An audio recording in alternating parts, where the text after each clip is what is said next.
अस्सलाम वालेकुम। मैं हूं आपका फिज़िक्स का teacher sir engineer Mohammed Usman Mughal. हमारी MCQ सीरीज़ में जैसा कि हम चैप्टर नंबर 1 और चैप्टर नंबर 2 ऑलरेडी अपलोड कर चुके हैं मेजरमेंट्स का और फोर्स एंड मोशन का। आज हम सर्कुलर एंड रोटेशनल मोशन का ये यूनिट है जो कि डिस्कस करने जा रहे हैं। इस लेक्चर में पाकिस्तान के जितने भी बोर्ड्स हैं और इसके अलावा A लेवल और एंट्री टेस्ट हर बच्चा ये वीडियो सुन सकता है और अपने MCQs को क्लियर कर सकता है। तो हम टाइम ज़ाया किए बगैर स्टार्ट करते हैं आज के अपने ब्यूटीफुल से लेक्चर को, और लेक्चर को इतना ब्यूटीफुल बनाएंगे जितने ब्यूटीफुल आप खुद हैं, ठीक है। तो लिहाजा मेरे साथ साथ आपने चीज़ों को अच्छे तरीके से समझना है, और किसी भी बच्चे का कोई क्वेश्चन हो वो बहुत आसानी से कमेंट करें, या मैं भी आपको व्हाट्सएप नंबर भी नीचे होगा उसके ऊपर भी आप मुझे मैसेज कर सकते हैं, ताकि आप कोई भी अपनी चीज़ों को क्लियर करना चाहते हैं आप बेफिक्र होकर पूछ सकते हैं क्वेश्चंस, ठीक है। तो ये पेपर, ये जितने भी MCQs हैं ये MCQs पास्ट पेपर्स से उठाए गए हैं, और 13 इयर्स एक्सपीरियंस की बेस के ऊपर मैं इन MCQs को प्रिपेयर करता हूँ और उसके बाद आपके सामने लेके आता हूँ, ठीक है। तो लिहाजा इनको अच्छे तरीके से समझिएगा। तो चैप्टर तो आपने क्योंकि पढ़ा होगा, तो MCQs उसी वक्त मज़ा आता है जब बंदे ने चैप्टर थोड़ा सा पढ़ा होता है ना, बट बहुत सारी चीज़ें ऐसी होंगी जो आपको न्यू लगेंगी, और बहुत सारे लोग बहुत सारे MCQs को लेकर परेशान हैं, और आपकी वो परेशानी इंशाल्लाह इस वीडियो के अंदर ख़त्म हो जानी है। आप लोग अभी खुद ही देख लीजिएगा। अच्छा जी, एंगुलर डिस्प्लेसमेंट क्या चीज़ थी? जब भी कोई पार्टिकल सर्कल में मूव करता है, ठीक है, ये मैंने एक सर्कल बनाया हुआ है, 3 सर्कल बनाए हुए हैं, सपोज करें ये सर्कल का सेंटर है। एक पार्टिकल सर्कल में ये पॉइंट A से मूव करते करते पॉइंट B तक गया। अब ये सर्कल के सेंटर से लेके यहाँ तक का डिस्टेंस रेडियस होता है, ये रेडियस है, ये भी रेडियस है। तो सर्कल के दो रेडियाई के दरमियान में एक एंगल बनता है, that angle is known as angular displacement, जो आप बचपन से डेफिनेशन पढ़ते आ रहे हैं, angle subtended at the centre of circle by an arc. ये जो डिस्टेंस होता है दो पॉइंट्स के दरमियान के, इसको बोलते हैं आर्क लेंथ, ठीक है। इस आर्क लेंथ को हम S से रिप्रेजेंट करते हैं। तो अब ये आर्क लेंथ जितनी ज्यादा होती जाती है, यानी कि ये आर्क लेंथ सर्कल के सेंटर पर जो एंगल बनाती है, that angle is called angular displacement, ठीक हो गया। अच्छा, अब ये आर्क लेंथ बढ़ती जाएगी तो आप देखें कि सेंटर पे बनने वाला एंगल भी बढ़ता जाएगा। ये आर्क लेंथ जितनी बड़ी होती जाएगी, देखें ये आर्क लेंथ बढ़ रही है यहाँ से यहाँ तक ऐसे होगी, तो ये एंगल भी बढ़ता जा रहा है। इसका मतलब आर्क लेंथ का थीटा के साथ, ये जो उधर थीटा बन रहा है, क्या रिलेशन है? Direct relation. तो हम यहाँ पर कह सकते हैं arc length is directly proportional to theta. तो जैसे जैसे सर्कल के ऊपर दो पॉइंट्स के दरमियान का जो डिस्टेंस है वो बढ़ता जा रहा है, थीटा भी बढ़ता जा रहा है, तो हम यहां से फिर सिंपली कह नहीं सकते कि S is equal to constant into theta. और बताएं जरा मुझे, जब ये सर्कल में बॉडी, ये पार्टिकल, ये आर्क लेंथ में जब ये पार्टिकल ऐसे मूव कर रहे हैं इस पॉइंट से इस पॉइंट, तो ये जो रेडियस है सर्कल का, यार ये तो चेंज नहीं ना होता। तो सर्कल का रेडियस क्या रहता है? कांस्टेंट। तो इसका मतलब है कि यहाँ पे कांस्टेंट की जगह पे क्या आएगा? रेडियस आएगा। तो फिर यही फार्मूला, यही रिलेशन बन जाता है S is equal to R theta. इसमें S जो है लीनियर डिस्प्लेसमेंट है, R जो है रेडियस है, और थीटा एंगुलर डिस्प्लेसमेंट है, ठीक है। तो इसको हम बोलते हैं relation between linear and angular displacement. अक्सर औकात MCQ में ये भी आ जाता है। तो अब यहाँ से आप लोगों को यहाँ तक बात क्लियर हो गई होगी। तो अब एक और बात यहाँ पर बड़ी इंपॉर्टेंट आपको बता दूं कि ये relation between linear and angular displacement है। तो अब मैं यहाँ से, ये थीटा है, ये एंगुलर डिस्प्लेसमेंट है, तो इसके अगर मैं SI यूनिट की बात करूं तो याद रखिएगा इसका जो SI यूनिट होता है दैट इज रेडियन। और अगर मैं इसके नॉन SI यूनिट की बात करूं तो इसके जो नॉन SI यूनिट है वो रेडियन के अलावा दो तरह के हैं, रेवोल्यूशन है और दूसरा क्या है? डिग्री है। तो ये इसके नॉन SI यूनिट्स हैं। तो ये भी आप लोगों को MCQ के अंदर पता होना चाहिए। अच्छा, फिर उसके बाद एक और बड़ी इंपॉर्टेंट बात MCQs के हवाले से, कि जो एंगुलर डिस्प्लेसमेंट होता है ये हमेशा एक्सिस ऑफ रोटेशन के अलोंग होता है। It is always along axis of rotation. ये एक्सिस ऑफ रोटेशन को मैं AOR लिखूंगा। यहां पर आप लोग ये डायग्राम में देखें कि एक पार्टिकल है, ये देखें, ये X एक्सिस है, ये Y एक्सिस है, और ये Z एक्सिस है। एक पार्टिकल इस प्लेन में मूव कर रहा है ऐसे, यानी ये सर्कल बनाया हुआ और ये सर्कल XY प्लेन में। और आपको पता है जब भी कोई पार्टिकल सर्कल में मूव करता है तो उसकी जो वेलोसिटी होती है, ये देखें, हर पॉइंट पर वो किसके अलोंग होती है? टेंजेंट के अलोंग होती है। ये तो आपको पता ही है कि वेलोसिटी हर पॉइंट पर टेंजेंट के अलोंग होती है। तो अब ये पार्टिकल ऐसे सर्कल में मूव कर रहा है और ये XY प्लेन में है। तो जब हम राइट हैंड रूल अप्लाई करते हैं तो राइट हैंड रूल के मुताबिक जब आप इसकी डायरेक्शन में अप्लाई करेंगे, राइट हैंड रूल अप्लाई करेंगे, तो जिस डायरेक्शन में पार्टिकल घूमता है अपनी उंगलियों को उस डायरेक्शन में घुमाएं तो आपका अंगूठा एक्सिस ऑफ रोटेशन को शो करेगा। ये था राइट हैंड रूल। तो याद रखिएगा कोई भी पार्टिकल अगर XY प्लेन में होगा तो उसका एंगुलर डिस्प्लेसमेंट जो होगा वो z एक्सिस के अलोंग होगा। इसी तरह अगर कोई पार्टिकल yz प्लेन में होगा तो उसका एंगुलर डिस्प्लेसमेंट x एक्सिस के अलोंग होगा, और अगर कोई पार्टिकल xz प्लेन में होगा तो उसका एंगुलर डिस्प्लेसमेंट y एक्सिस के अलोंग होगा। यानी जिस प्लेन में है वो, यानी जो सी भी प्लेन है, xy प्लेन है, yz प्लेन है या zx प्लेन है, एक्सिस ऑफ रोटेशन तीसरे एक्सिस के अलोंग होगा, बात खत्म। तो एंगुलर डिस्प्लेसमेंट हमेशा अपनी जो प्लेन ऑफ रोटेशन होती है उसके परपेंडिकुलर होता है, एंगुलर डिस्प्लेसमेंट की डायरेक्शन एक्सिस ऑफ रोटेशन के अलोंग होती है। तो ये आप लोगों ने नहीं भूलनी ये बातें रेगुलर लेक्चर के अंदर। अगर किसी ने मेरे रेगुलर लेक्चर नहीं देखे, वो रेगुलर लेक्चर जो है चैप्टर वाइज उसको भी जाके देखे। सर्कुलर एंड रोटेशनल मोशन का पूरा चैप्टर मैंने अपलोड किया हुआ है यूट्यूब पे, तो आपको वहां पे भी नजर आएगा। वहां पे तो बहुत डिटेल में कॉन्सेप्ट है ना, यहाँ पर तो हम एमसीक्यूज के लिहाज से चल रहे हैं। तो angular displacement is always along axis of rotation. If a particle is rotating in X Y plane, axis of rotation will be along Z axis, यानी angular displacement will be along Z axis. फिर दो बातें यहां पर और बड़ी मशहूर है कि एंगुलर डिस्प्लेसमेंट के साथ पॉजिटिव का साइन भी आता है और नेगेटिव का साइन भी आता है। याद रखिएगा, अगर कोई पार्टिकल एंटी क्लॉकवाइज रोटेट कर रहा होगा तो एंगुलर डिस्प्लेसमेंट पॉजिटिव होगा, और अगर कोई पार्टिकल क्लॉकवाइज रोटेशन में होगा तो एंगुलर डिस्प्लेसमेंट नेगेटिव होगा। उसकी वजह रेगुलर क्लासेस के अंदर आप लोग पढ़ चुके हैं, मगर एक छोटी सी बात सुने। एंटी क्लॉकवाइज डायरेक्शन में, एंटी क्लॉकवाइज डायरेक्शन में आप अपनी उंगलियों को घुमाइए, अपने हाथ को ऐसे रखें ना, ठीक है, आप अपनी उंगलियों को घुमाना है एंटी क्लॉकवाइज। ये देखें, अब मैं अपने लिहाज से मैं बात कर रहा हूं, मैं इसको अपनी उंगलियों को ऐसे घुमाता हूं, ये क्लॉकवाइज है। तो अब ये क्लॉकवाइज है तो ये देखें इसका मुंह मेरी तरफ है, यानी ये इनटू द पेज आ रहा है अंगूठा। और अगर मैं ऐसे घुमाऊं उंगलियों को ऐसे, अब ये मैं घुमा रहा हूं इसको, क्या घुमा रहा हूं इसको, देखिए दोबारा से सुन लें। आप अगर क्लॉकवाइज घुमा रहे हैं तो क्लॉकवाइज डायरेक्शन में रिजल्ट हमेशा इनटू आएगा, एंटी क्लॉकवाइज डायरेक्शन में रिजल्ट हमेशा आउट आएगा। ठीक हो गया। अगर आप किसी स्क्रू को आप लोग मतलब क्या नाम है, किसी नट बोल्ट टाइट या लूज करते हैं तो आपने अक्सर का देखा होगा क्लॉकवाइज डायरेक्शन में वो एक डायरेक्शन में जाता है, एंटी क्लॉकवाइज डायरेक्शन में वो दूसरी तरफ आ रहा होता है। तो एंटी क्लॉकवाइज डायरेक्शन में वो बाहर को आता है, क्लॉकवाइज डायरेक्शन में वो अंदर को जाता है। अब मैं यहाँ पे इस वक्त फिलहाल वो मैंने लेक्चर के अंदर एग्जांपल दी हुई है, बट आप इसको भी एमसीक्यू के लिहाज से इतना याद रखें, एंगुलर डिस्प्लेसमेंट पॉजिटिव होगा एंटी क्लॉकवाइज डायरेक्शन में और नेगेटिव होगा क्लॉकवाइज डायरेक्शन में। अच्छा, फिर उसके बाद एंगुलर डिस्प्लेसमेंट, लो जी अब ये रिलेशन आ गया दूसरे में, तो अब ये पहले एमसीक्यू का आंसर क्या होगा, बल्कि ये तो रह गया। अच्छा, अब एंगुलर डिस्प्लेसमेंट का ऐसा यूनिट क्या है, रेडियन। अब थीटा का, इसका मतलब यहां से थीटा बराबर रहेगा एस ओवर आर। चलो अब मुझे बताओ ये थीटा कैसा यूनिट है, रेडियन। ये थीटा 1 रेडियन कब आएगा, अगर हमारा एस और आर आपस में इक्वल हो जाएंगे, आर्क लेंथ और रेडियस की वैल्यू सेम हो जाए, यानी सेम हो जाए, यानी कि अगर ये 10 मीटर है ये भी 10 मीटर है तो थीटा की वैल्यू फिर वो दोनों कट जाएंगे, 1 रेडियन आएगा। तो एंगल सब, तो रेडियन जो होता है वो 1 रेडियन उस वक्त होता है जब आर्क लेंथ और सर्कल का रेडियस आपस में इक्वल होते हैं। So arc length is equal to radius of the circle, तो हमारे पास ये एमसीक्यू का आंसर बनेगा। ठीक हो गया। तो ये हमारे पास रेडियन की डेफिनेशन भी हो गई। इसके बाद ये रिलेशन पूछा गया है, तो relation between linear and angular displacement S is equal to R theta होता है, ये मैं आपको बता चुका हूँ। एंगुलर डिस्प्लेसमेंट का यूनिट तो देखें ये ऐसा ही है, ये नॉन ऐसा ही है, उसने तो पूछा ही नहीं ऐसा ही कि नॉन ऐसा ही, तो ओवरऑल आंसर हमारा ऑल ऑफ दीज होगा। अब देखें, हम मैंने ऊपर आपको चीजें बताई, वो एमसीक्यूज कितने आसान हो गए। अब कुछ एमसीक्यूज ऐसे हैं जो मैंने इधर नहीं लिखे हुए, मगर आप ये देखें, ये मैं आपको जिस तरह बताया, एंगुलर डिस्प्लेसमेंट पॉजिटिव होगा एंटी क्लॉकवाइज डायरेक्शन में, नेगेटिव होगा क्लॉकवाइज डायरेक्शन में, और रीजन उसकी क्या है कि एंटी क्लॉकवाइज रिजल्ट में हमेशा आउट ऑफ पेज आता है और क्लॉकवाइज रिजल्ट हमेशा इनटू पेज आता है। ये याद रखें। इसको मैं बच्चों के इस नाम से याद रखवाता हूँ, OAIC के नाम से याद रख लो, OAIC। आउट है तो एंटी क्लॉकवाइज, ए है तो सॉरी आउट है तो एंटी क्लॉकवाइज, इनटू है तो क्लॉकवाइज, बात खत्म। तो ये रूल याद रखें, क्लॉकवाइज डायरेक्शन में result into, anti clockwise direction में रिजल्ट आउट, बात खत्म। और आउटवर्ड रिजल्ट हमेशा पॉजिटिव लिया जाएगा और इनवर्ड रिजल्ट हमेशा नेगेटिव लिया जाएगा, क्योंकि आउट आपसे दूर होगा, इनवर्ड आपकी तरफ होगा। ओके हो गया।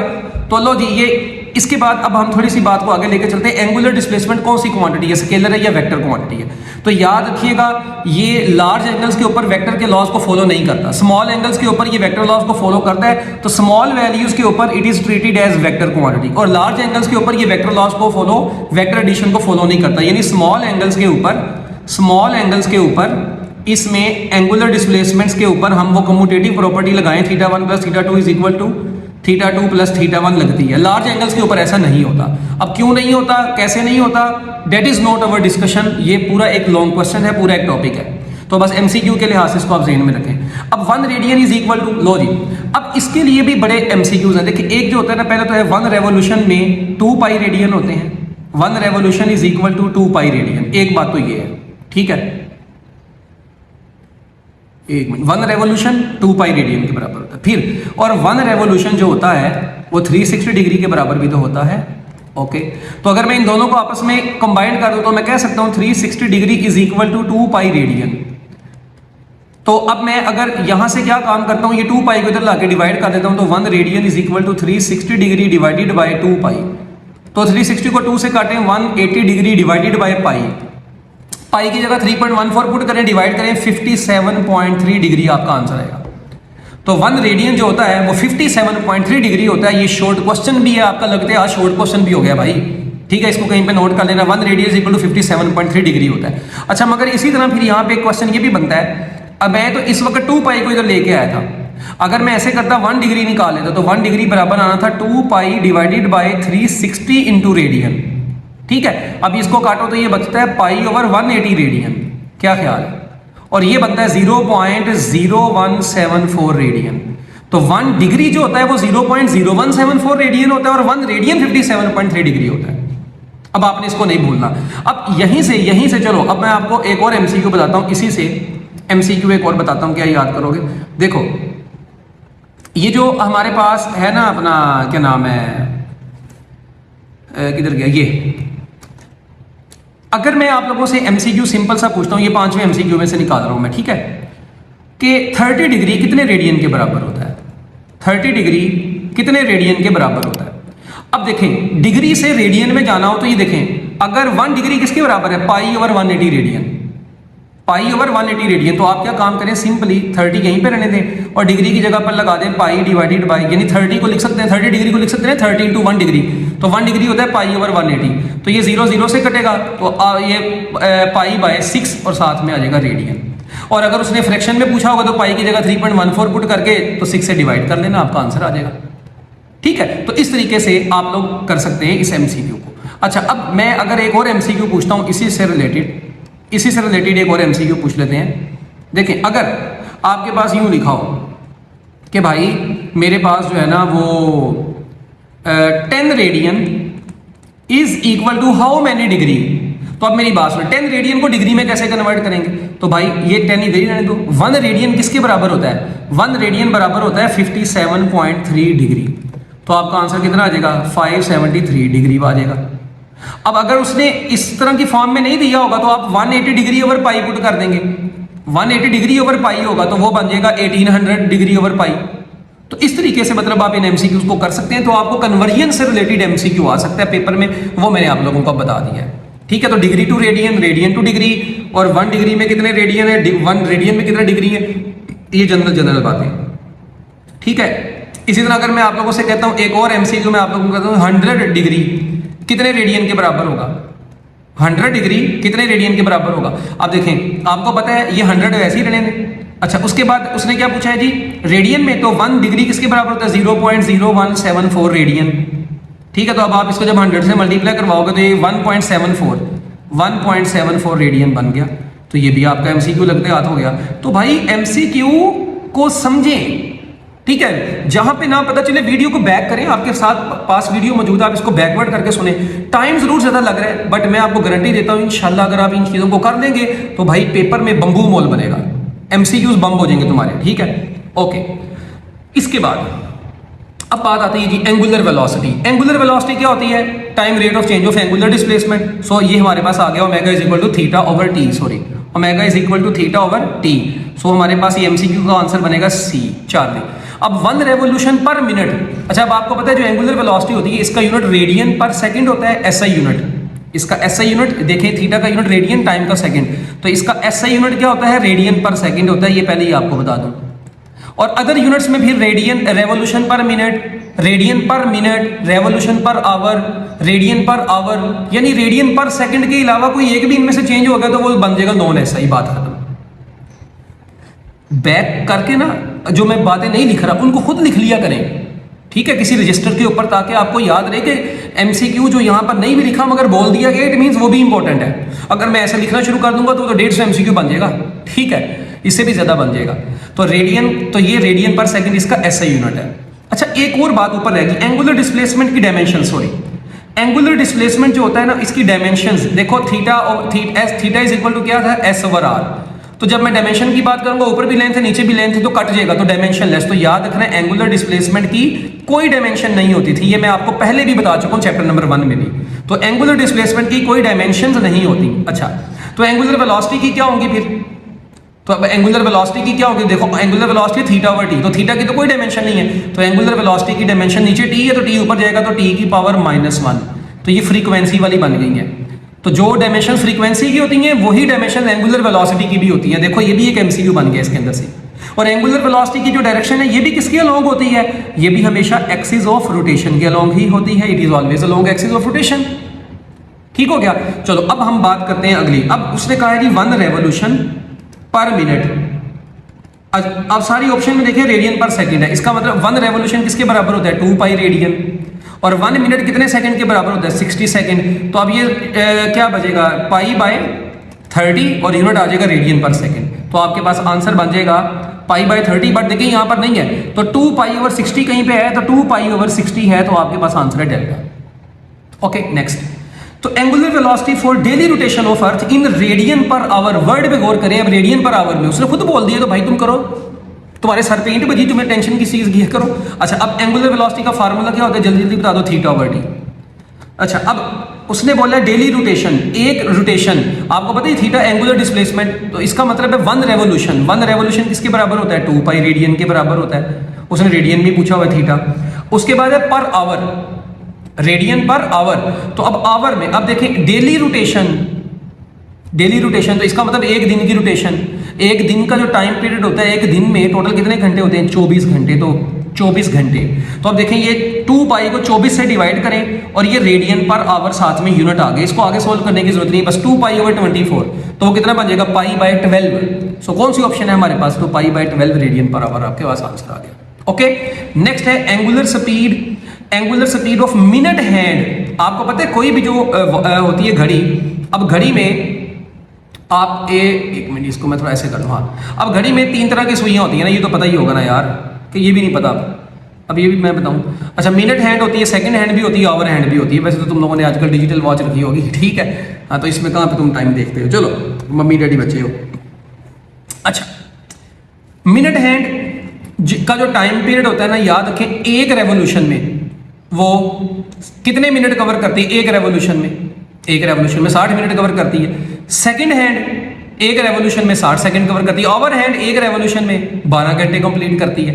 तो ये तो एक जनरल सी बात है, मेरा ख्याल है इसमें तो कोई ऐसी बात नहीं है। अभी हम इसको पढ़ भी लेते हैं, अभी सब हौसला रखो, भूल जो भी।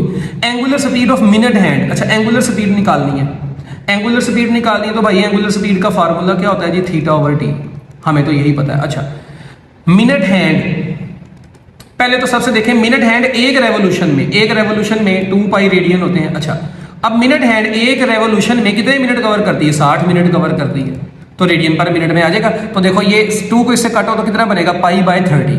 तो पाई बाय 2 को 60 से काटो, 30 बचेगा ना, तो पाई बाय 30 रेडियन पर minute. So your answer is alpha. अगर उसने यहाँ पे रेडियन पर सेकंड में पूछा तो आंसर, तो इसी मिनट की जगह पे 1 मिनट में कितने सेकंड होते हैं? 60 सेकंड होते हैं, तो इसको 60 से मल्टीप्लाई करवा देना, फिर 2 से डिवाइड कर देना। या पाई बाय कितना बचा? 30 बचा ना, उसी नीचे को 30, जो नीचे 30 बचा होगा उसको 60 से मल्टीप्लाई करवा देना, 1800 बन जाएगा, तो वो सेकंड्स में चला जाएगा। तो ये डिपेंड करता है कि यूनिट में, कौन से यूनिट में आंसर पूछा गया, ये बड़ी इंपॉर्टेंट चीज है। ओके हो गया, अब इस चीज को जेहन में रखिएगा। लो जी, इसके बाद आगे, the ratio of angular speed of minutes hand and hours hand. ये बड़ा बंबू एमसीक्यू है, बड़ा इंपॉर्टेंट एमसीक्यू, ये पेपर में आना है, मैं तुम्हें बता रहा हूँ, ये लिख के रख लो। और पेपर में अगर आया ना तो नीचे कमेंट करके बताना उस दिन के सारी आया पेपर में। अच्छा, अब देखें, the ratio of angular speed of minute hand, और उसके बाद कौन सी है? Hours hand. अच्छा जी, कहता है ये घूम रहे होते हैं ना, क्योंकि ये आवर हैंड मिनट हैंड, तो ये घूम रहे हैं, तो सारी बात है इनकी एंगुलर स्पीड होगी। अच्छा, मिनट हैंड का फार्मूला वही है, omega is equal to theta over T. तो देखो, हमने रेवोल्यूशन को, रेवोल्यूशन लिखने के बजाय डिग्री लिख दिया। एक रेवोल्यूशन में आपको पता है थीटा, 1 रेवोल्यूशन 360 डिग्री भी होता है, 360 डिग्री। अच्छा, इसका टाइम पीरियड कितना होता है मिनट हैंड का? 60 मिनट, यानी 60 मिनट का मतलब 1 आवर, तो टाइम पीरियड इसका ओ भाई ये 60 मिनट है ना, तो 60 मिनट का मतलब क्या है 1 आवर, तो ये इसका टाइम पीरियड हमने ले लिया। अच्छा उसके बाद जबकि आवर हैंड का टाइम पीरियड कितना होता है 12 आवर होता है। तो ये देखें ये आवर हैंड में मैंने टाइम पीरियड 12 आवर लिखा, इसमें लिखा 1 आवर। अब आवर में क्यों लिखा है, क्योंकि देखें जब हमने इनको रेशो लेनी है ना तो यूनिट सेम है, आवर आवर से कट जाएगा, तो इसलिए हमने ऊपर, हालांकि यहाँ पे 60 मिनट भी लिख सकते थे मगर वो मिनट में लिखते इसको आवर में, तो फिर दोबारा भी तो काटना था ना, मतलब आपने कन्वर्ट करना था ना, तो हमने कन्वर्जन के लिए मिनट की जगह 60 मिनट की जगह 1 आवर ऊपर लिखा। तो अब इन दोनों को डिवाइड किया तो 360/30 कटा, तो ये आपके पास आंसर आ गया 12/1। सो your answer is Charlie. Very important MCQ. इसी तरह यहाँ से सेकंड हैंड का भी पूछ सकते हैं, तो अब आप खुद देख सकते हैं, मगर ये बहुत इंपॉर्टेंट एमसीक्यू है। ले जी थोड़ी सी बात को अब आगे लेके चलते हैं। एंगुलर एक्सेलरेशन क्या होता है आप लोगों को पता है, time rate of change of angular velocity is called angular acceleration. और एंगुलर वेलोसिटी का यूनिट क्या था, रेडियन पर सेकंड। टाइम का इसका क्या है सेकंड, तो इसका क्या बन जाएगा रेडियन पर सेकंड का स्क्वायर, ये इसका एसआई यूनिट बनेगा। और नॉन एसआई में इन दोनों में से कोई एक भी चेंज कर दे, रेवोल्यूशन डिवाइडेड बाय मिनट का स्क्वायर, रेवोल्यूशन ओवर आवर का स्क्वायर। अच्छा फिर इसकी डायमेंशंस की बात करें अगर, तो देखें एंगुलर एक्सेलरेशन की जो डायमेंशंस होंगी, रेडियन है, रेडियन की तो कोई डायमेंशन नहीं है 1, और टाइम की क्या होती है सेकंड की जगह टी आ जाएगा, तो ये बन जाएगा t⁻²। So these are the dimensions of angular acceleration. और एंगुलर एक्सेलरेशन की भी डायरेक्शन किसके अलोंग होती है, एक्सिस ऑफ रोटेशन के अलोंग ही होती है। ओके हो गया, चलो अब आ जाओ आगे। हाय कहता है जी अगर एक फैन को स्विच ऑफ कर दिया जाए, यानी कि वो रोटेट कर रहा था, ये सपोज करें ये पंखा है आपको फैन, ये दूसरा फैन नहीं जिस तरह आप लोग मेरे फैन है, ठीक है, ये दूसरा फैन है, ये जो आपके घरों में लगा हुआ है। सपोज करें कहते हैं ये घूम रहा था, ये फैन ऐसे घूमता घूमता रुक गया, इसका मतलब इसकी वेलोसिटी में डिक्रीज आ रहा है। तो कहते हैं एंगल बिटवीन एंगुलर एक्सेलरेशन और एंगुलर वेलोसिटी। अब आपको पता है एंगुलर वेलोसिटी किसके अलोंग होती है और एंगुलर एक्सेलरेशन, ये दोनों तो एक्सिस के अलोंग होते हैं, और इसका एक्सिस ऑफ रोटेशन तो ये है जिसके अलोंग ये घूम रहा होगा। अब इसका मतलब एंगुलर वेलोसिटी और एंगुलर एक्सेलरेशन दोनों एक्सिस ऑफ रोटेशन के अलोंग है, मगर जब आप फैन को स्विच ऑफ कर रहे हैं तो एक्सेलरेशन नेगेटिव हो जाना है आपकी बार, क्योंकि वेलोसिटी में डिक्रीज आएगा, वेलोसिटी में डिक्रीज आता है तो एक्सेलरेशन नेगेटिव होता है, और नेगेटिव एक्सेलरेशन हमेशा फिर वेलोसिटी के ऑपोजिट होगा, और जब दो वेक्टर्स ऑपोजिट हो तो एंगल क्या बनता है 180 डिग्री, यानी एंटी पैरेलल। तो इसमें दो एमसीक्यूज है, अगर फैन को स्विच ऑन किया जाएगा तो वो पैरेलल होंगे, थीटा 0 डिग्री होगा, और अगर ऑफ कर देंगे तो एक्सेलरेशन नेगेटिव होने की वजह से एंटी पैरेलल हो जाता है और 180 डिग्री का एंगल बनता है एंगुलर वेलोसिटी और एंगुलर एक्सेलरेशन के दरमियान। वेरी इंपॉर्टेंट एमसीक्यू ये भी। ओके जी नेक्स्ट आगे चलते हैं। ये देखिए यहाँ पे कहता है जी एक फैन है वो रोटेट कर रहा था 3 रेवोल्यूशन पर सेकंड से, यानी इसकी इनिशियल एंगुलर वेलोसिटी आ गई, स्विच ऑफ कर दिया तो फाइनल एंगुलर वेलोसिटी 0 हो गई। कहते हैं 18 सेकंड के बाद ये पंखा रुक गया। अब देखें वेलोसिटी डिक्रीज हुई है तो एक्सेलरेशन नेगेटिव होगा, और देखिएगा अभी आप यहाँ पे देखिए एक्सेलरेशन नेगेटिव निकला भी हुआ है। अब वो कैसे निकला है, हमें फार्मूला पता है एंगुलर वेलोसिटी, एंगुलर एक्सेलरेशन का फार्मूला क्या होता है omega over T, change in omega over T, यानी कि time rate of change of angular velocity. तो चेंज ऑफ क्या होता है angular velocity, final minus initial, तो फाइनल तो 0 है, इनिशियल 3 है, तो 3 डिवाइडेड बाय 18 करो तो आंसर आएगा -0.167 रेवोल्यूशन पर सेकेंड। तो ये आपके पास आंसर आ गया। और नेगेटिव क्यों आया, क्योंकि स्विच ऑफ कर दिया। अभी मैंने आपको बताया जब स्विच ऑफ कर देते हैं तो अल्फा नेगेटिव हो जाता है, एंगुलर एक्सेलरेशन नेगेटिव होता है, और जब ऑन करते हैं तो फिर तो इसकी वेलोसिटी बढ़ रही होती है तो एंगुलर एक्सेलरेशन उस वक्त पॉजिटिव होता है। ठीक है, तो ये बात याद रखिएगा। लो जी अगला एमसीक्यू भी बड़ा इंपॉर्टेंट है यार, बड़ी बड़ी इंपॉर्टेंट बातें, यकीन मानो सर्कुलर मोशन की जितनी भी बातें तुम्हें बता रहा हूँ मैं बहुत इंपॉर्टेंट है। अच्छा आगे कहते हैं when an object moves in a circle the angle between angular velocity and linear velocity. अब एक बात याद रखें, मेरी बात सुनिए, ये इस साइड पर मैंने एक डायग्राम सी बनाई है। ये देखें जब भी कोई पार्टिकल रोटेट कर रहा होता है, ये सर्कल में मूव कर रहा है, उसकी वेलोसिटी किसके अलोंग है, ये टेंजेंट के अलोंग है, टेंजेंशियल वेलोसिटी भी इसको बोलते हैं। जबकि ये एंगुलर वेलोसिटी किसके अलोंग है, एक्सिस ऑफ रोटेशन के अलोंग होती है। अब एक्सिस ऑफ रोटेशन आप देख सकते हैं पूरी बॉडी के साथ किस एंगल पे है, 90 डिग्री के एंगल पे है। तो एक्सिस ऑफ रोटेशन उस प्लेन के, जो प्लेन में बॉडी रोटेट कर रही है, हमेशा परपेंडिकुलर होता है, ये तो बात आपको पता है। तो इसका मतलब है कि अगर कोई पार्टिकल सर्कल में मूव कर रहा है तो उसकी वेलोसिटी उस प्लेन के अलोंग है और एंगुलर वेलोसिटी उसके एक्सिस के अलोंग है। तो इसका मतलब एंगुलर वेलोसिटी और इस वेलोसिटी के दरमियान में एंगल कितना डिग्री का, 190 डिग्री का होगा। अच्छा इसको हम समझते हैं। देखो फॉर एग्जाम्पल ये देखें, इस वक्त अभी ये आप लोगों को नजर आ रहा है, ये मार्कर घूम रहा है, ये सर्कल में घूम रहा है। जब ये सर्कल में घूम रहा है ना, अगर ये जब यहां पर था तो इसकी वेलोसिटी इस पॉइंट पर टेंजेंट के अलोंग थी, ये ऊपर जाएगा तो इसकी वेलोसिटी टेंजेंट के अलोंग, यानी ये मेरी उंगली नजर आ रही है, ये ऐसे टेंजेंट के अलोंग है।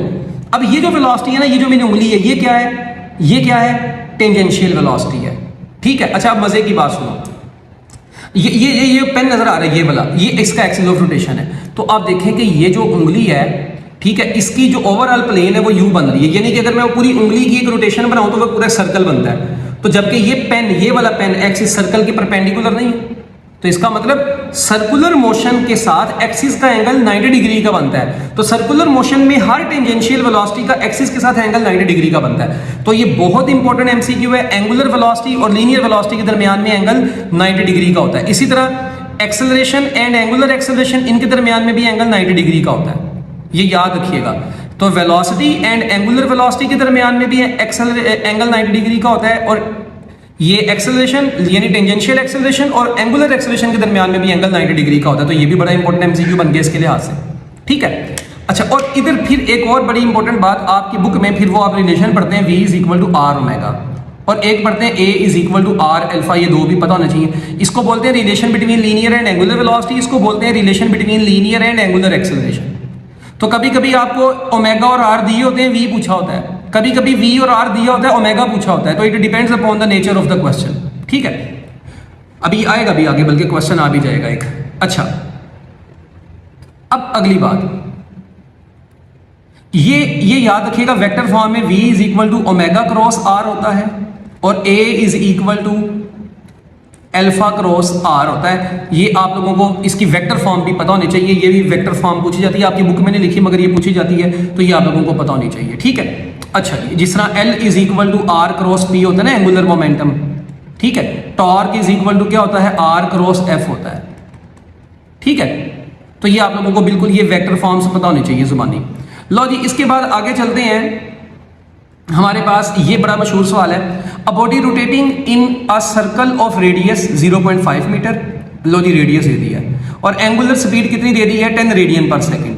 ये एंगुलर स्पीड ऐसा यूनिट में ही है। टेंजेंशियल वेलोसिटी पूछे तो V इज इक्वल टू क्या होता है, R ओमेगा, R है 0.5 और ओमेगा है 10, तो इसको मल्टीप्लाई करवाएं तो आपका आंसर आ जाएगा 5, और यूनिट क्या आएगा, मीटर पर सेकेंड, क्योंकि टेंजेंशियल वेलोसिटी और उसका यूनिट तो मीटर पर सेकेंड होता है। तो ये आपके पास आंसर आ गया। ले जी, इसके बाद है जी, a body travelling in a circle at constant speed, अगर कोई बॉडी सर्कल में मूव कर रही है और कांस्टेंट स्पीड पे मूव कर रही है, तो ये बन जाता है यूनिफॉर्म सर्कुलर मोशन। इसको क्या बोलते हैं, कांस्टेंट स्पीड से कोई पार्टिकल सर्कल में मूव कर रहा हो तो उसको बोलते हैं यूनिफॉर्म सर्कुलर मोशन। और यूनिफॉर्म सर्कुलर मोशन में हमेशा जो एक्सेलरेशन होता है वो सेंट्रीपिटल एक्सेलरेशन, एक रेडियल एक्सेलरेशन जिसको आप बोलते हैं, तो भी सेंट्रीपिटल फोर्स का टॉपिक भी आपने पढ़ा होगा। तो इसको has an inward radial acceleration, यानी सेंट्रीपिटल एक्सेलरेशन होता है।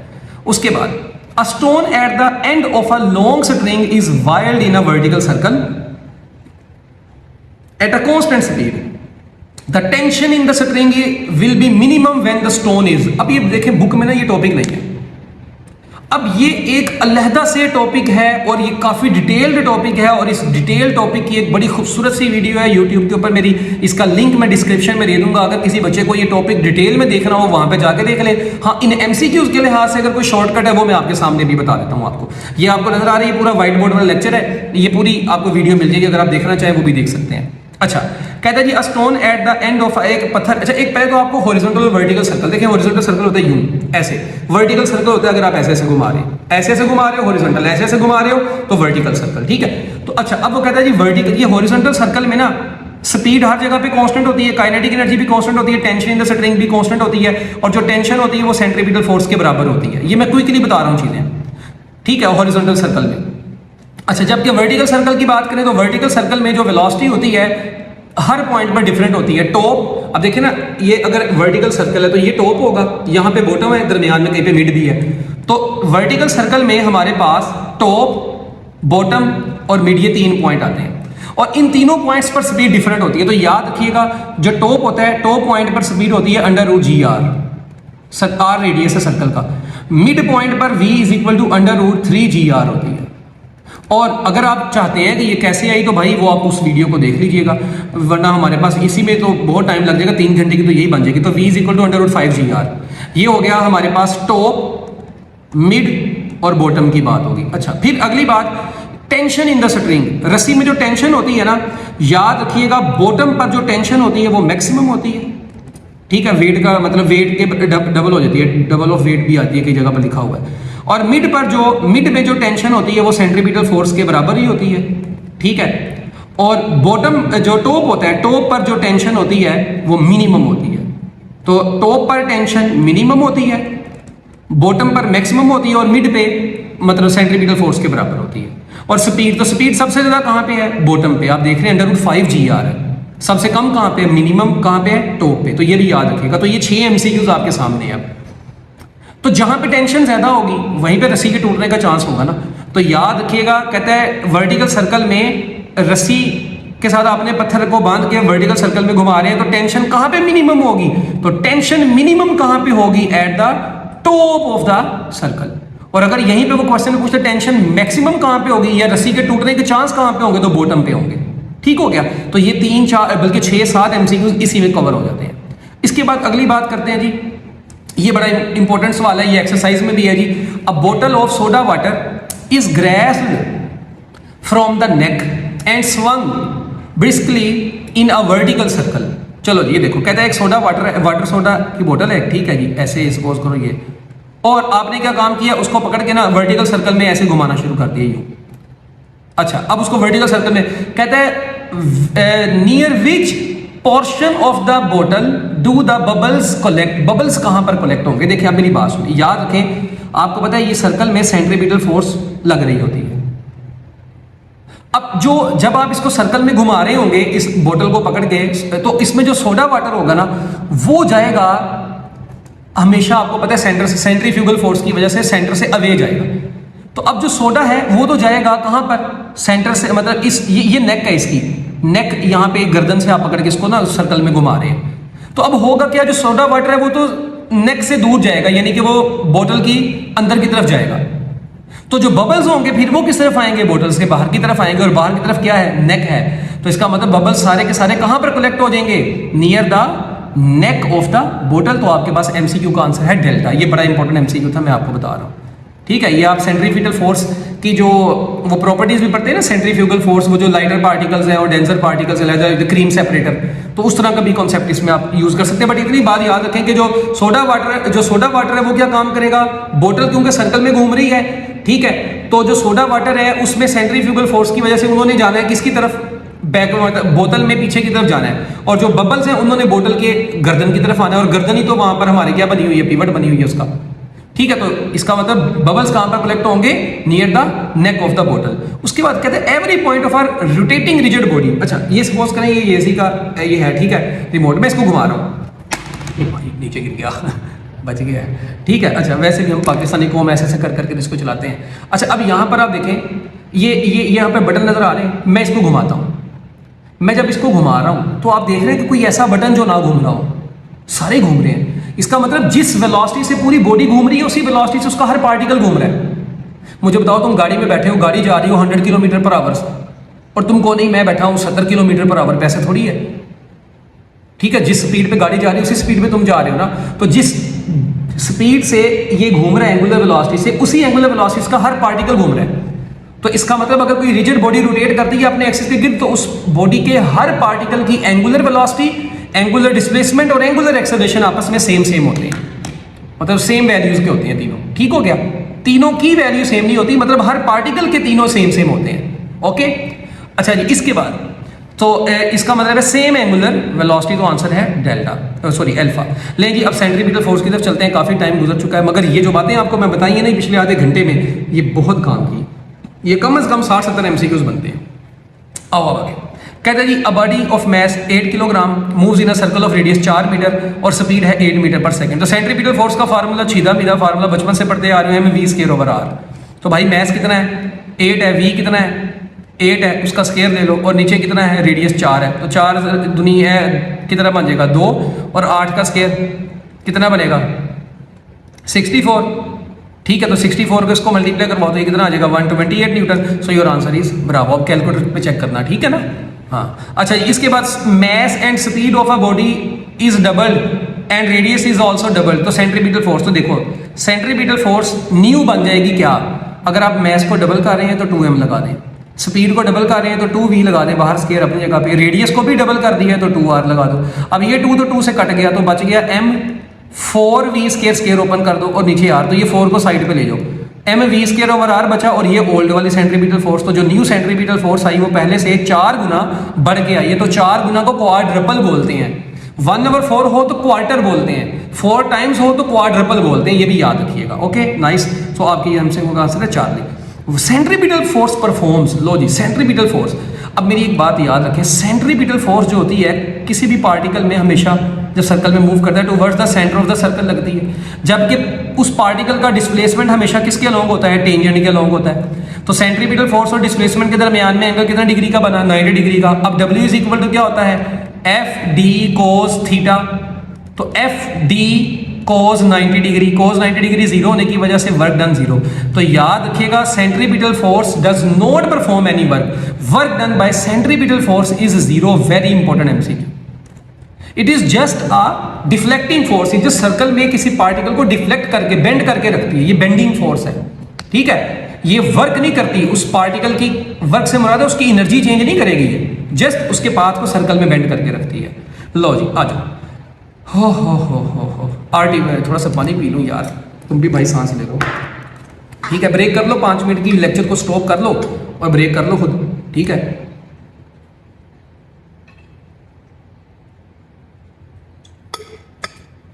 अच्छा जी अब आगे चलते हैं।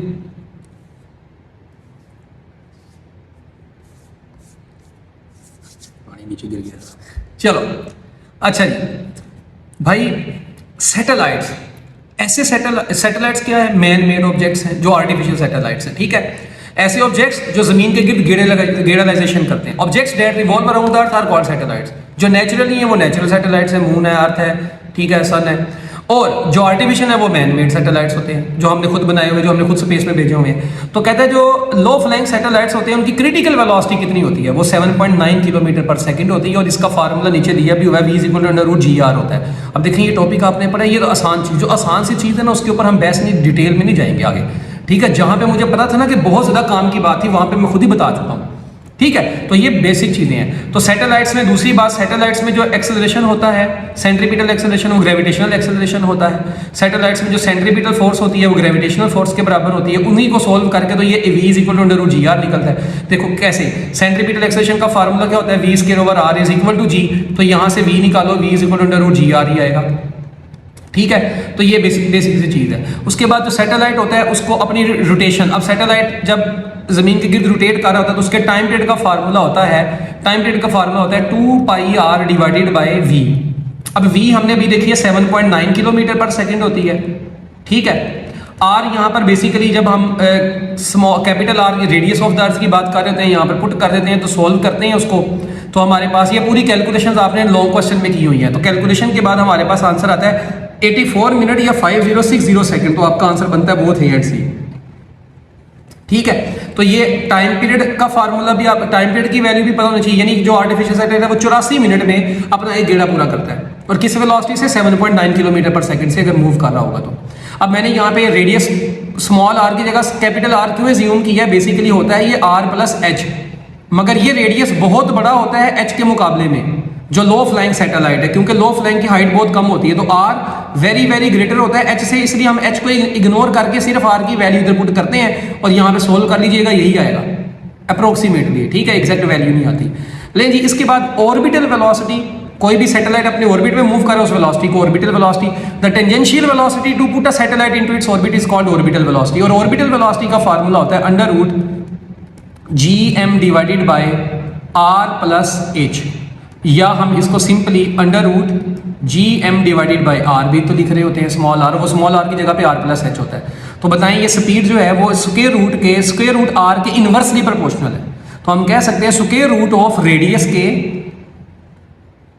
इनवर्सली प्रोपोर्शनल है। बट देखिए यानी ऑर्बिटल वेलोसिटी इज ऐसे, ये लिख सकता हूं ना, स्क्वायर रूट के r की इनवर्सली प्रोपोर्शनल है, मगर ऑर्बिटल वेलोसिटी का इस पूरी चीज के साथ तो डायरेक्ट रिलेशन बनता है ना।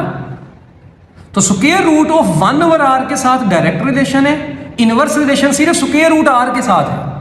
तो उसने क्या पूछा है, डायरेक्टली प्रोपोर्शनल टू, अच्छा स्क्वायर रूट ऑफ रेडियस नहीं, वो तो इनवर्सली प्रोपोर्शनल है, तो ये ऑप्शन नहीं होगी। अच्छा स्क्वायर रूट ऑफ 1/r, हाँ ये देखिए 1/r, ये 1 का अंडर रूट भी तो 1 ही होता है ना, तो ये v जो है डायरेक्टली प्रोपोर्शनल है 1/r के स्क्वायर रूट के, तो डेल्टा आंसर है। अच्छा जी, अब ये वाला जो एमसीक्यू है ना नेक्स्ट 26, ये भी बड़ा बम्बू था। कहता है जी the speed of near satellite is V, कहता है जमीन के करीब करीब वाला सैटेलाइट की जो स्पीड है सपोज करें वो वी है। कहता है बताएं अगर आल्टीट्यूड को यानी कि जो हाइट है वो half of the radius of earth हो जाए, r/2 हो जाए, तो अब ऑर्बिटल वेलोसिटी कितनी आएगी। पहले नॉर्मली v है, अब जो न्यू आएगी मैंने v डैश लिख दिया, उसको v प्राइम लिख दिया, ठीक है। अब वो कितनी आएगी, चलो अब मेरी बात सुनो, ये फार्मूला v =√gm/r + h, अभी आपने पढ़ा था। अब h की जगह पे r/2 लगा दिया, तो ये r + r/2 करोगे 3r/2 बन जाएगा। ये 2 ऊपर जाके मल्टीप्लाई हो जाएगा, 2gm/3r बन जाएगा। अब ये 2 और 3 को अंडर रूट में बाहर निकाल लो, तो ये जो gm/r अंडर रूट में बचेगा उसी को हम दोबारा से ऑर्बिटल वेलोसिटी लिख देंगे। तो जो न्यू वाली ऑर्बिटल वेलोसिटी आई है वो पुराने वाली के मुकाबले में √2/3 × v आई है। ठीक हो गया, वेरी सिंपल। इसको वीडियो को बैक करके सुन लो अगर कोई परेशानी है तो। बस ये ज़हन में रखो, ये जो 2gm/3r था इसको हमने ऐसे लिख दिया है, 2/3 को अलहदा लिख दिया है और gm/r को अलहदा लिख दिया है। अब इसकी जगह पे मैंने दोबारा से वेलोसिटी लिख दी जो पुरानी वाली है, ठीक है। और यहाँ पे न्यू वाला मतलब जो न्यू वाली आई है वो पुरानी वाली के मुकाबले में √2/3 टाइम्स आई है। लो जी, artificial gravity like effect produced in the satellites by rotating the satellite about their axis of rotation is called artificial gravity. पूरा टॉपिक आपने पढ़ा है, सैटेलाइट के अंदर जो आर्टिफिशियल ग्रेविटी प्रोड्यूस की है 1/2π√g/r इसका फार्मूला होता है। और टाइम पीरियड का फार्मूला क्या होगा, 2π√r/g होगा।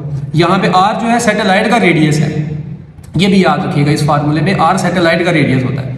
उसके बाद artificial gravity is provided to the spaceship by rotating about its axis of rotation. Satellite को उसके अपनी एक्सिस के गिर्द स्पिन करवाया जाता है और ये स्पिनिंग फ्रीक्वेंसी की फॉर्म में ही आती है। कैसे भला, ये 2π को तो ले जाओ तो 2πf = ω बनेगा। तो यानी यहाँ पे हम कह सकते हैं एंगुलर वेलोसिटी जो होती है वो g/r के बराबर होती है, ठीक है, ओके।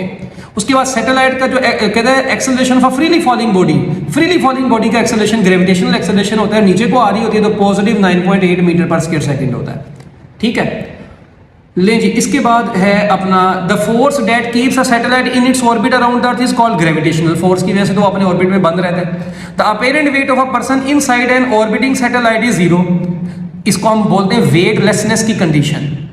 पूरा लॉन्ग क्वेश्चन है आपकी बुक में, ये लॉन्ग क्वेश्चन है, ये याद रखिएगा। ये जो न्यू किताबें आई है ना फर्स्ट ईयर की पीटीबी की, तो वेटलेसनेस इन सैटेलाइट कि सैटेलाइट के अंदर जो भी बंदा होता है अगर उसके अंदर कोई ग्रेविटी नहीं है, जब तक आर्टिफिशियल ग्रेविटी जब तक नहीं प्रोड्यूस हुई, तो उसके अंदर मौजूद हर बंदा अपने आप को वेटलेस फील करेगा। उस कंडीशन को वेटलेसनेस बोलते हैं। सो अपेरेंट वेट हमेशा किसी भी ऑर्बिटिंग सैटेलाइट में क्या होगा, 0 होगा। इसको पूरा लॉन्ग क्वेश्चन है, आपने पढ़ा हुआ है। जिसने नहीं पढ़ा वो भाई जाके पूरे लेक्चर सीरीज देख ले।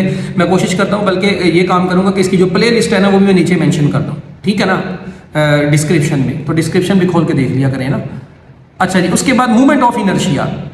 भाई in angular system movement of inertia, ये तो आप लोगों को जनरल फार्मूला पता है, मैस इनटू डिस्टेंस का स्क्वायर आता है, ठीक है। अब मैस का यूनिट क्या होता है, किलोग्राम, रेडियस का क्या होता है, मीटर, तो ये किलोग्राम मीटर स्क्वायर बन गया। डायमेंशंस की बात करेंगे तो ml स्क्वायर बनेगा, ठीक हो गया।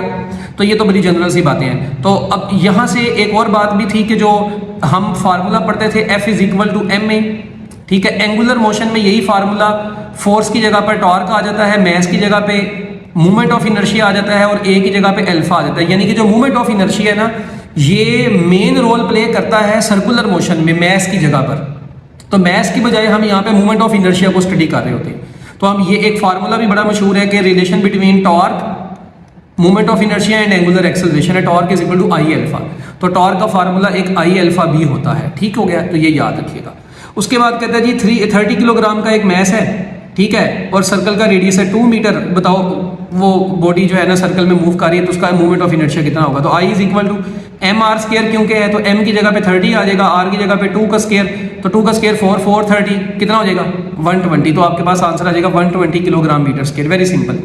उसके बाद सॉलिड स्फीयर। अब बच्चे यहाँ पे लाइन नहीं पढ़ते।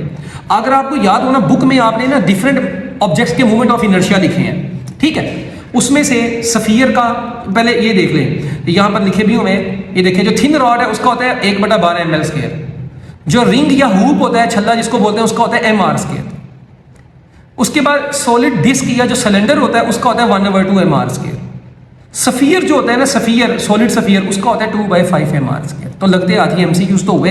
अब इस सवाल में उसने कहा है कि सॉलिड स्फीयर है तो उसका डायामीटर दे दिया है, तो डायमीटर दिए तो रेडियस किसके बराबर होगा 0.3/2 मीटर, ये रेडियस होगा। मैस आपको दे दिया 20 किलोग्राम। कहता है मूवमेंट ऑफ इनर्शिया बताओ, तो यहाँ पे फार्मूला करना 2/5 mr², तो यहाँ पे पुट करो और आंसर निकाल लो। कैलकुलेटर पे चेक कर लेना, मैंने भी कैलकुलेटर पे निकाला इसको, आप खुद ही देख लीजिएगा। यानी आर ये 0.3/2 करना, ठीक है, जो आएगा वो यहाँ पे आर की जगह पुट करना है, एम की जगह 20 पुट करना है, तो मल्टीप्लाई करवा लेना, ऑप्शन आ जाएगी कोई ना कोई, ठीक है। वो बल्कि कमेंट करके नीचे बताना कि कौन सा आंसर बनता है, ठीक है। ले जी, इसके बाद मूवमेंट ऑफ इनर्शिया में पॉइंट ऑब्जेक्ट का, तो वो जो हम जनरल फार्मूला पढ़ते हैं ना mr के लिए, पॉइंट ऑब्जेक्ट का ही मूवमेंट ऑफ इनर्शिया होता है। और फिर उसके बाद मूवमेंट ऑफ इनर्शिया की डायमेंशन ये मैं आपको ऊपर बता चुका हूँ, ml² होती है। रोटेशनल मोशन में फोर्स का एनालोगस, एनालोगस का मतलब होता है मिलती जुलती शक्ल, तो फोर्स की एंगुलर फॉर्म क्या, तो सर्कुलर मोशन में टॉर्क होती है। ये बात मेरी याद रखें, देखें जिस तरह हम लोग कहते हैं ना F = ma, ये लीनियर मोशन में थी। एंगुलर मोशन में ये बनता है torque = I α। Similarly VF = VI + AT, ये थी लीनियर मोशन, एंगुलर फॉर्म में ये बनता है ω/F = ω I + α t। इसी तरह सेकंड इक्वेशन जो थी, सेकंड इक्वेशन क्या थी, S = VIT + 1/2 AT का स्क्वायर, तो एंगुलर फॉर्म में ये बनता है θ = ω/IT + 1/2 α t का स्क्वायर, ठीक है। चलो थर्ड इक्वेशन को खुद ही निकाल के देखो। थर्ड इक्वेशन क्या बनती है भाई, सो थर्ड इक्वेशन बनेगी 2AS = V²F - V²I। वैसे वीडियो को ना जब मैं कहता हूँ स्टॉप करके तो खुद कर लिया करें। 2θ α, चलो मैंने अब लिख दिया पहले, = ω²F - ω²I, तो ये फार्मूला बन गया। तो ये आपको बेसिक फार्मूला ये पता होने चाहिए। अच्छा, इसी तरह वर्क का फार्मूला होता है F.D। एंगुलर मोशन में ये बनता है टॉर्क θ। इसी तरह पावर का फार्मूला होता है F.V। एंगुलर फॉर्म में ये बनता है टॉर्क ω, ठीक है। इसी तरह मोमेंटम P = mv, तो इसकी एंगुलर फॉर्म बनती है L = I ω। P linear momentum है, L एंगुलर मोमेंटम है, तो एंगुलर मोमेंटम = I ω। तो ये बेसिक फार्मूले जो लीनियर और एंगुलर के दरमियान में आपको डिफरेंशिएट, मतलब लीनियर फॉर्म और एंगुलर फॉर्म, तो ये भी आपको MCQs के लिहाज से आने चाहिए, ठीक है। इसी तरह एक और बड़ा मशहूर फार्मूला पढ़ते होते थे, मुझे याद आ रहा है, वो फार्मूला था time rate of change of momentum = applied force. ये फार्मूला पढ़ा था ना, ये भी बड़ा यूज होना है आगे। एंगुलर फॉर्म में ये फार्मूला फोर्स की जगह पे टॉर्क आ जाएगा, और इधर आ जाएगा एंगुलर मोमेंटम का चेंज / t, तो ये भी एक बड़ा इंपॉर्टेंट फॉर्म है। तो ये एंगुलर फॉर्म है, ये लीनियर फॉर्म है। ये लेक्चर्स के अंदर जो रेगुलर क्लासेस हैं उनके अंदर बड़ी डिटेल में ये बातें हुई हैं, मगर चले अभी मैंने आपको बता दी है, ठीक है। इसके बाद है जी एंगुलर मोमेंटम। अब एंगुलर मोमेंटम, अच्छा, मूवमेंट ऑफ इनर्शिया कौन सी क्वांटिटी है, स्केलर या वेक्टर, कमेंट में बताओ, मैं नीचे कमेंट में बताऊंगा आपको, ठीक है। एंगुलर मोमेंटम कौन सी क्वांटिटी है, स्केलर, सॉरी, एंगुलर मोमेंटम होता है, इसको L से रिप्रेजेंट करते हैं, cross product of position vector and linear momentum. और जब हम इसको वेक्टर फॉर्म को लिखते हैं तो RP sin θ n unit vector बनता है। और अगर मैं मैग्नीट्यूड की बात करूं तो जस्ट फार्मूला RP sin θ आता है। और अगर मैं यूनिट की बात करूंगा तो रेडियस, डिस्टेंस है मीटर, मोमेंटम की जगह पे क्या आएगा, न्यूटन सेकंड, और साइन थीटा का तो कोई यूनिट नहीं होता, तो ये बन गया न्यूटन मीटर इंटू सेकंड, जो कि बन गया जॉउल सेकंड। और याद रखिएगा फिजिक्स की मार्केट में ये जो जॉउल सेकंड है ये एंगुलर मोमेंटम का भी यूनिट है, ये पहले चैप्टर में मैंने बताया था आपको, और ये प्लैंक्स कांस्टेंट का भी यूनिट होता है, ये भी याद रखिएगा। तो जॉउल सेकंड को मजीद अगर मैं ओपन करूं तो जॉउल की जगह पे किलोग्राम मीटर स्क्वायर पर स्क्वायर सेकंड, और साथ में सेकंड है, तो जब ये मल्टीप्लाई होगा तो ये बन गया किलोग्राम मीटर स्क्वायर पर सेकंड। तो ये किलोग्राम मीटर स्क्वायर पर सेकंड भी इसको हम ओपन करके ना यूं तो लिख सकते हैं, तो किलोग्राम मीटर स्क्वायर पर सेकंड इसका ऐसा यूनिट बन गया। और अगर मैं डायमेंशंस की बात करूंगा तो डायमेंशंस क्या बन जाएंगी, ml स्क्वायर t माइनस 1। और एंगुलर मोमेंटम कौन सी क्वांटिटी है, नजर आ रही है, it is a vector quantity, और इसकी डायरेक्शन किसके अलोंग होगी, क्योंकि राइट साइन थीटा आ गया, क्रॉस प्रोडक्ट है, तो एक्सिस ऑफ रोटेशन के अलोंग ही होगी। और एक और बात, जिस प्लेन में r और p होंगे एक्सिस ऑफ रोटेशन उसके परपेंडिकुलर होगा, तो r और p के परपेंडिकुलर हुआ करेगा ये l, ठीक है। तो उसके बाद नेक्स्ट क्या कहता है, when a mass is rotated in plane about axis of rotation its angular, इसका एंगुलर एक्सेलरेशन, एंगुलर मोमेंटम किसके अलोंग होता है, एक्सिस ऑफ रोटेशन के अलोंग होता है। फिर एंगुलर मोमेंटम का फार्मूला L = I ओमेगा होता है। कहता है जॉउल सेकंड और किलोग्राम मीटर स्क्वायर पर सेकंड दोनों सेम ही तो हैं ये, तो किसके यूनिट होते हैं, ओनली एंगुलर मोमेंटम के यूनिट होते हैं, ठीक है। इसी तरह अगर कोई पार्टिकल XZ प्लेन में है तो अभी मैंने बताया एंगुलर मोमेंटम उस प्लेन के परपेंडिकुलर होता है, तो आंसर क्या होगा, y एक्सिस के अलोंग होगा। तो एंगुलर मोमेंटम किसके अलोंग होना चाहिए, y एक्सिस के अलोंग होना चाहिए। इसके बाद 47 वाला एमसीक्यू बड़ा बंबू है, कहता है if there is a change of angular momentum from 1 joule second to 4 joule second in 4 second, तो टॉर्क कितना होगा? ये देखो ये फार्मूला है, ये भी ऊपर बता के आया था कि torque is equal to delta L over T. तो डेल्टा एल की जगह पे final angular momentum minus initial angular momentum divided by T. अब फाइनल एंगुलर मोमेंटम कितना है? 4 है, और इनिशियल कितना था? 1 था, तो 4 minus 1 3 divided by T time 4 है, तो आपके पास आंसर 0.75, और टॉर्क का यूनिट होता है न्यूटन मीटर। सो ये 0.75 न्यूटन मीटर आ गया।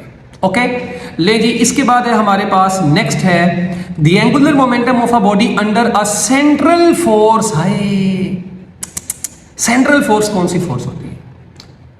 सेंट्रल फोर्स बोलते हैं ऐसी फोर्स जो एक्सिस ऑफ रोटेशन को ज्वाइन कर रही होती है, उसको सेंट्रल फोर्स बोलते हैं। तो ये देखें, a central force always acts along the line joining the body and the centre. ऐसी लाइन जो बॉडी के सेंटर को बॉडी से ज्वाइन कर रही होती है उसको बोलते हैं। तो जब आप टॉर्क का टॉपिक अगर आपने पढ़ा हो तो आपको पता है अगर फोर्स लगे ही एक्सिस ऑफ रोटेशन के ऊपर तो टॉर्क तो होता ही नहीं है। तो जब सेंट्रल फोर्स, इसका मतलब वो सेंटर पे लग रही है, तो उसकी वजह से जो टॉर्क होगा वो जीरो होगा। अच्छा, जब टॉर्क जीरो होगा इसका मतलब एंगुलर मोमेंटम का चेंज भी जीरो होगा। वो कैसे? ये फार्मूले से नजर आ रही है, देखो, जब टॉर्क जीरो होगा, जब ये जीरो होगा इसका मतलब डेल्टा एल भी जीरो होगा। तो जब डेल्टा एल जीरो हो जाएगा इसका मतलब है कि डेल्टा एल जीरो होने का क्या मतलब है? जब एक चीज का चेंज जीरो हो इसका मतलब वो चीज खुद कांस्टेंट होती है, तो एंगुलर मोमेंटम कांस्टेंट होगा। जस्ट लाइक जिस तरह वेलोसिटी कांस्टेंट होती है तो चेंज इन वेलोसिटी जीरो लेते हैं आप, इसलिए तो बोलते हैं एक्सेलरेशन भी जीरो होता है। तो इसका मतलब है कि एंगुलर मोमेंटम जो होता है सेंट्रल फोर्स के अंदर वो क्या रहता है? कांस्टेंट रहता है। ये भी बड़ा मशहूर एमसीक्यू है डिफरेंट पेपर्स का। उसके बाद the ratio of angular momentum and angular velocity is equal to, लो जी, एंगुलर मोमेंटम और एंगुलर वेलोसिटी की जो रेशो होती है ये किसके बराबर होती है? तो ये देखें अभी formula L is equal to I omega. तो यहां से क्या पता चलेगा? L divided by omega is equal to क्या आ गया? I आ गया। तो मोमेंट ऑफ इनर्शिया आ गया, 4 आंसर है। Diver takes extra somersault, somersault बोलते हैं कलाबाजी को, ये आपने लॉन्ग क्वेश्चन में पढ़ा होगा। किसकी वजह से करता है? To conserve law of conservation of momentum, और इसमें फार्मूला यूज होता है I1 omega 1 is equal to I2 omega 2, जिसको हम ये कहते हैं कि I omega is equal to constant. ठीक है, और फिर हम लोग यहाँ पर ये भी कहते हैं कि अगर I omega is equal to constant, इसका मतलब I is equal to constant divided by omega. तो मोमेंट ऑफ इनर्शिया का एंगुलर वेलोसिटी के साथ क्या रिलेशन होता है? इनवर्स रिलेशन होता है। तो एंगुलर मोमेंटम को कंजर्व रखने के लिए और इसके अलावा कलाबाजी कब लगती है? जब बॉडी की एंगुलर स्पीड बढ़ती है। तो एंगुलर स्पीड बढ़ती है तो मोमेंट ऑफ इनर्शिया कम होता है, और एंगुलर मोमेंटम फिर भी कांस्टेंट ही रहता है। एक बढ़ेगा दूसरा कम है, तो एंगुलर मोमेंटम कांस्टेंट ही रहेगा। ठीक हो गया? तो ये जो चीज है, ये जो बात है, ये तीनों हमारे पास यहाँ पे पूरी हो रही है, इसका आंसर डेल्टा बनेगा। इसी ड्राइवर आना स्पिन्स फास्टर, वो फास्टर होता है तो उसका when movement of inertia becomes, देखें जब वो फास्टर होता है तो उसकी स्पीड बढ़ती है तो मूवमेंट ऑफ इनर्शिया स्मॉलर हो जाता है। इनवर्स रिलेशन है मूवमेंट ऑफ इनर्शिया और एंगुलर स्पीड का।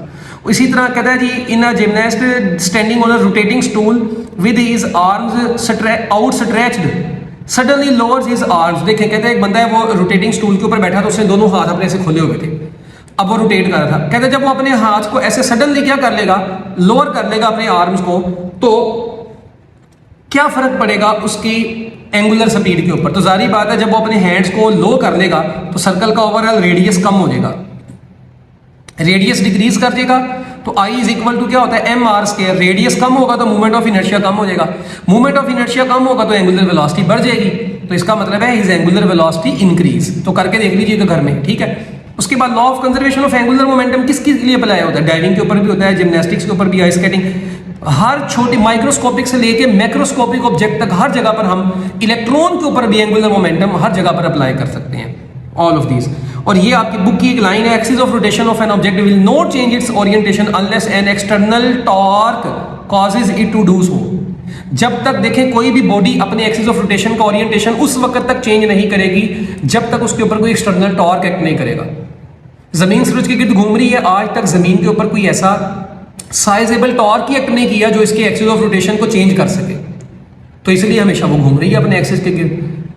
ठीक है, तो ये आपके पास थे जी बच्चों एमसीक्यूज। मैं उम्मीद करता हूं कि मैक्सिमम चीज़ों को मैंने कवर करने की कोशिश की है। अगर कोई चीज़ रह गई हो तो आप नीचे कमेंट करके मुझे बताएं कि सर ये चीज़ रह गई है, तो हम उसको इंशाल्लाह जो है वो फिर शॉर्ट फॉर्म में दोबारा से कुछ शॉर्ट वीडियो बना लेंगे, या कोई वैसे ही जवाब देने वाला होगा वैसे ही दे देंगे जवाब आपको। तो इन लेक्चर्स को लाजमी सुने अच्छे तरीके से, अपने फ्रेंड्स के साथ भी शेयर करें, ठीक है। इस चैनल को आप लोगों ने प्रमोट करना है, ठीक है। तो ये आप लोगों के लिए मैं बैठा हूँ, आप लोगों के लिए मेहनत कर रहा हूँ, आप लोगों के लिए लेक्चर पहले तैयार करता हूँ पूरे का पूरा, कि किस तरीके से कौन कौन से एमसीक्यू किस जगह पे रखना है।